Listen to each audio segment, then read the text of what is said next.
আসসালামু আলাইকুম everyone. So কি অবস্থা সবার? সবাইকে জানাচ্ছি ঈদের বিশেষ শুভেচ্ছা, ঈদ মোবারক। এবং শুরুতেই ক্ষমা চেয়ে নিচ্ছি, কজ লেট হয়ে গেছে অনেক বরবাদের রিভিউটা করতে।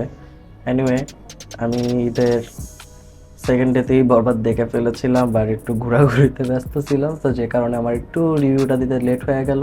আর আমাদের চ্যানেলের ফার্স্ট রিভিউ, তো আমি চাচ্ছি একটু ভালোভাবে এই রিভিউটা শ্যুট করতে। আর এটা আমি একটু কথা আটকায় আমার, আস্তে আস্তে এটা ঠিক হয়ে যাবে, I know that. So anyway, চলুন এবার বলা যাক বরবাদ কেমন হলো আসলে।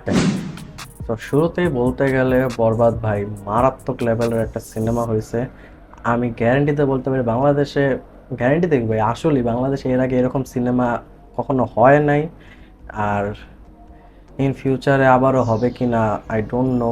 হতেও পারে যে নেক্সট লেভেলে কোনো সিনেমা আসতে পারে, আমি চাই আসুক, বাংলা মুভি ইন্ডাস্ট্রিটা আগাক। শুরুতে যদি আমরা কথা বলি মুভির স্টোরি নিয়ে, তো স্পয়লার ছাড়া আমি স্টোরিটা আপনাদের সংক্ষেপে বলি। তো স্টোরি যেটা আমাদের টিজারে দেখানো হয়েছিল সেরকমই, বড়লোক বাবার একটা বকে যাওয়া সন্তান, সে ড্রাগস নেয়, সে মেয়েদের সাথে যা ইচ্ছা তাই করে, যাকে ভাল লাগে, বুঝতেই পারছেন।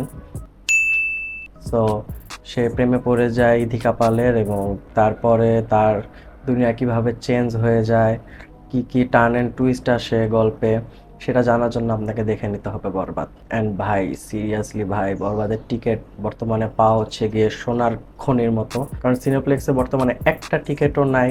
সিঙ্গেল স্ক্রিনের কথা তো বাদই দিলাম, তো প্রচুর হ্যাসেল হচ্ছে এখন টিকিট নিয়ে। তো আমি আবার দেখতে চাচ্ছি বরবাদ, বাট আমি টিকিট পাচ্ছি না, যে কারণে আমি বলতে পারি না আবার কবে টিকিট পাই। আমি এই সপ্তাহের মধ্যে মনে হয় না আমার টিকিট আছে। সিনেমাসে আমার বাসার কাছে সিনেপ্লেক্স যেহেতু নতুন হয়েছে, বেশি দূর লাগে না যেতে। আর ভাই যেদিন আমি বরবাদ দেখতে গিয়েছি সেদিন প্রচুর পরিমাণের হ্যাসেল হয়েছে, ওয়েবসাইট ব্লক, আমার যে টিকিট আনতে হয়েছে, ভাগ্যিস ভালো আমি টিকিট পাইছি সেদিন, পর আমি বরবাদ দেখে আসছি। অ্যান্ড গাইস, যদি এখন আমি বলি শাকিব খানের কথা, ভাই ওনার ব্যাপারে বলার মতো আমার মানে কিছুই নাই। উনি জাস্ট একটার পর একটা বম ফাটিয়ে যাচ্ছে। তুফানে আমরা যে শাহিব খানকে দেখছি, বরবাদে শাহিব খান টোটালি ডিফারেন্ট। বরবাদে শাহিব খানকে দেখলে আপনার মনে করেন মানে কি বলবো, পুরাই মানে পুরাটা থিয়েটার শাহিব খান একলা কাঁপাইতে পারে, এই ক্যাপাবিলিটি তার আছে। অ্যান্ড গাইজ, বরবাদে যে তার লুকগুলা, উফ, অস্থির লেভেলের লুক। আর আপনারা সিটে বসে থাকতে পারবেন না, কিছু কিছু ক্লিপ আছে এরকম যে আপনাকে সিটে বসতেই দিবে না, সিট থেকে আপনাকে লাফ দিয়ে উঠতেই হবে। আর যদি আমরা বলি ভাই ডিরেক্টরের কথা, ভাই Mehedi Hasan Hridoy, hats off to this man. ভাই মেহেদী হাসান হৃদয় যে কাজটা করছে, একটা নাটকের ডিরেক্টর এরকমভাবে নেক্সট লেভেল একটা মুভি বানাইতে পারে, ভাই এরপর থেকে কোন ইন্ডাস্ট্রি কোনো লোক নাটকের ডিরেক্টর কিছু বলতে পারবে না, এটা আমি গ্যারেন্টিতে বলতে পারি। ভাই নাটকের ডিরেক্টর যা কইরা দেখাইছে, আমার এটা আশা কিছু কিছু নাটকের ডিরেক্টর এখনও আছে, তারা যদি ভালো বাজেট পায় তারা একটা সেই লেভেলের সিনেমা বানিয়ে দিতে পারবে, জাস্ট চান্সটা দিতে হবে তাদের। এবং আমি চাই মেহেদী হাসান হৃদয় আমাদের এরকম আরও বড় বড় প্রজেক্ট দিক, এরকম আরও ভায়োলেন্স সিনেমা আমাদেরকে দেখাক, যাতে আমরা এরকম অনেক সিনেমা উপভোগ করতে পারি। বাংলা সিনেমা ইন্ডাস্ট্রিকে নেক্সট লেভেলে নিয়ে যাক, এটাই আমরা চাচ্ছি। এই মুভির সংগুলোর প্লেসমেন্ট তেমন একটা ভালো না, হুটহাট গান বাজা ওঠে, কিন্তু বাট ভাই একটা সং আছে, যে সংটা ভাই আসে যখন পুরা মানে গুজ পাম্প ফিল হবে আপনার। আমি কথা বলতেছি নিঃশ্বাস সংটা নিয়ে। নিঃশ্বাস সংটা আমার চ্যানেলে ফার্স্ট রিয়াকশন ভিডিও, অ্যান্ড তখন আমার কাছে এটা মোটামুটি লেভেলের ভালোই লাগছিল, আমার কাছে বেশিই ভালো লাগছিল বলতে গেলে। বাট যখন আপনি থিয়েটার নিঃশ্বাস সংটা কি বলে দেখবেন, এনজয় করবেন ভাই, পুরো গুজ পাম্প মোমেন্ট। আমি স্পয়লার দিচ্ছি না, বাট একটু যদি বলি তাহলে যে সিনগুলো চলতেছে, যে ক্লিপগুলো চলে মুভিতে, ওর সাথে নিঃশ্বাসকে এমনভাবে মিক্স করা হয়েছে, আমি জানি না বাংলাদেশে এরকম মুভি আমি দেখছি কিনা। আগে আমরা বাইরের দেশের অনেক মুভিতে দেখছি যে গানের সাথে সিকোয়েন্স রাখা হয়, গানের সাথে অ্যাক্সেসরি রাখা হয়, ক্লাইম্যাক্সের সাথে গানের সিন রাখা হয়, যেমন অ্যানিমালে ছিল। তো ভাই বরবাদও সেম ভাই, নিঃশ্বাস সংটা একদম ক্লাইম্যাক্সের সাথে এমনভাবে অ্যাড হয়েছে, মানে জিনিসটা দেখলে মনে হয় যে ভাই সেই ভাই পুরো পয়সা উসুল। আমার কাছে মনে হয় যে সিনেপ্লেক্সের টিকিটের দাম বেশি, আর যখন আপনি এই সিনটা দেখবেন আমার কাছে মনে হবে না আমার টিকিটের দাম জাস্টিফাই, ঠিকই আছে। আরেকটা কথা, এটা একটু স্পয়লার হয়েও যেতে পারে আবার নাও হইতে পারে, যাক আমি স্পয়লার ছাড়া আপনাদেরকে বলি। এত যে কাহিনী হইলো এই সিনেমা নিয়ে, সিনেমার আপনার মনে করেন যে সেন্সর দিবে না, কাট করবে, বাট ভাই যে যার জন্য তো যুদ্ধ করলাম, যখন ওই মানুষটাকে আমি মুভিতে দেখছি না, আমার পুরো মাথা ঘুরে গেছে। আমি এটা কি হইলো, মানে এই লোকটা যদি মুভিতে আসে তো এত কাহিনী করার মানেটা কি হইলো আমি এটাই বুঝলাম না।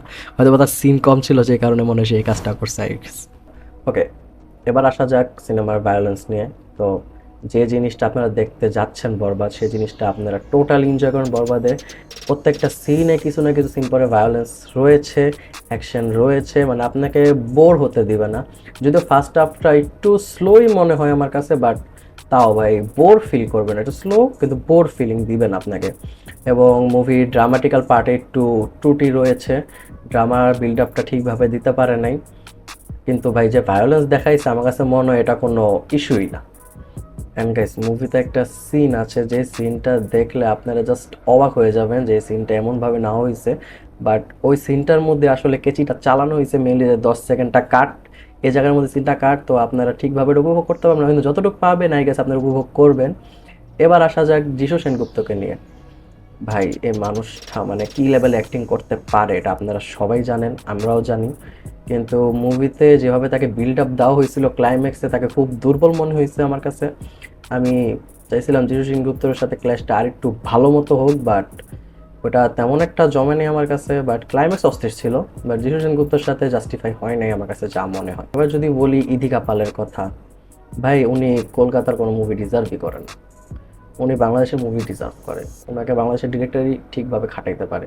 ওনার অ্যাক্টিং জাস্ট অসাধারণ ছিল, পুরাই আউটস্ট্যান্ড। গল্পে যে টার্নিং টুইস্টটা আছে, সেই টুইস্টটা দেখলে আপনার পুরো মাথাটা নষ্ট হয়ে যাবে, আপনি প্রিডিক্ট করতে পারবেন না যে এই জিনিসটা হবে, বা যখন এই জিনিসটা হয়ে যাবে তখন পুরাই মানে অবাক হয়ে যাবেন আপনার, যেটা কি হইলো। আর যদি মিশা সওদাগরকে নিয়ে বলি, তাকে আমার আগে তেমন একটা ভালো লাগতো না, ছোটবেলায় দেখতাম মুভিতে সব টিপিক্যাল এক বোরিং ভিলেন চরিত্র। বাট এই মুভিতে ভাইরে ভাই, মিশা সওদাগর সেই লেভেল অ্যাক্টিং করছে, তার চোখ দিয়ে অ্যাক্টিং করাইতে বাধ্য করছে ডিরেক্টর মেহেদী হাসান হৃদয়। ওই মেহেদী হাসান হৃদয় চমৎকার ডিরেক্টর। অ্যান্ড গাইজ, সিনেমার ভিজুয়ালগুলো জাস্ট অস্থির লেভেলের ছিল, পুরো বলিউড টাইপের একটা ভাইব দেয় পুরো সিনেমায় আপনাকে। যে কালার গ্রেডিং বলেন, সিনেমাটোগ্রাফি বলেন, এমনকি আপনি দেখবেন যে একটা স্পট দ্বিতীয়বার আর রিপিট করা হয় নাই, প্রত্যেকটা জায়গা চেঞ্জ করা হয়েছে। আর কিছু কিছু সিন আছে মুভিতে, মুভির শুরুর দিকে একটা সিন আছে যেটা দেখলে আপনি পুরো অবাক হয়ে যাবেন যে এটা বাংলাদেশের কোনো মুভির সিন। এবং মুভির এন্ডিংটাও আমাকে তেমন একটা স্যাটিসফাই করে নাই, আমি চাই বরবাদ 2 আসুক। বাট এনিওয়েজ, মুভিটা প্রচণ্ড লেভেলের এঙ্গেজিং ছিল, আপনাকে সিটে ধরে রাখতে বাধ্য করবে, আপনি শেষ পরিণতি না দেখা পর্যন্ত সিট থেকে উঠতে পারবেন না। এবং শেষ হয়ে গেলে আপনার কাছে মনে হবে যে আরেকটু দিলে ভালো হইতো, এখানে কেন শেষ হইলো। ওকে, সো এনিওয়ে, এই ছিল গাইজ বরবাদের রিভিউ। এটা আমার প্রথম রিভিউ চ্যানেলে, সো কিছু ভুল ত্রুটি হলে আমাকে অবশ্যই ক্ষমা করে দিবেন। আমি যদি এটাকে আমার পার্সোনাল রেটিং দিই তাহলে আমি বরবাদকে 4 দিব আউট অফ 5, আমার কাছে এটাই মনে হয়। আপনারা কমেন্ট বক্সে অবশ্যই জানান আপনারা বরবাদ দেখেছেন কি না, যদি দেখে থাকেন তাহলে আপনারা বরবাদকে কতটুকু রেট দিবেন সেটা আমাকে অবশ্যই কমেন্ট বক্সে জানান। সো গাইস, এই ছিল আমাদের আজকের ভিডিও, বরবাদের রিভিউ, স্পয়লার ফ্রি। আমরা স্পয়লার রিভিউ করব আবার, এই মুভিটা আরও ছড়াক চলুক, তারপরে আমরা যখন সবার কাছে মুভিটা সবাই যখন দেখে ফেলবে তখন আমরা একটা স্পয়লার রিভিউ করব। সো ভালো থাকবেন অ্যান্ড চ্যানেলটা অবশ্যই সাবস্ক্রাইব করবেন, অ্যান্ড আমরা নেক্সট দাগে রিভিউ করব। আল্লাহ হাফেজ। আর হ্যাঁ, আরেকটা কথা না বললেই নয়, আমি সেন্সর বোর্ডকে উদ্দেশ্য করে একটা কথা বলতে চাই, অ্যান্ড সেটা হচ্ছে গিয়ে ফাক ইউ।